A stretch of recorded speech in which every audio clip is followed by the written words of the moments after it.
ഇമാമുന ശാഫഈ റളിയല്ലാഹു അൻഹു പറഞ്ഞു, യാത്ര ചെയ്യണം. യാത്ര ചെയ്തില്ലെങ്കിൽ കെട്ടിക്കിടക്കുന്ന വെള്ളം പോലെയാണ്, അത് കേടുവന്നു.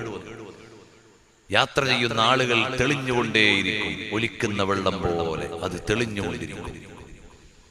അതുകൊണ്ട് ഇമാമുന ശാഫഈ തങ്ങൾ വലിയ യാത്ര ചെയ്തിരുന്നവരാണ്. കുഞ്ഞുപ്രായത്തിലെ ഗസയിൽ നിന്ന് യാത്ര ചെയ്ത് മക്കയിലെത്തി, മക്കയിൽ നിന്ന് യാത്ര ചെയ്ത് മദീനയിലെത്തി, മദീനയിൽ നിന്ന് യാത്ര ചെയ്ത് യമനിലെത്തി, യമനിൽ നിന്ന് യാത്ര ചെയ്ത് ബഗ്ദാദിലെത്തി, ബഗ്ദാദിൽ നിന്ന് യാത്ര ചെയ്ത് മക്കയിലെത്തി, മക്കയിൽ നിന്ന് വീണ്ടും ബഗ്ദാദിൽ വന്നു, വീണ്ടും മക്കയിൽ പോയി, പിന്നെ ഈജിപ്തിൽ പോയി.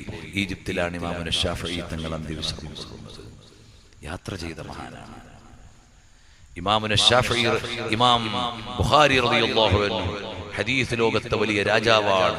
1300 ചില്ലറ പണ്ഡിതന്മാരെ സന്ദർശിച്ച് ഹദീസ് സമാഹരിച്ചു.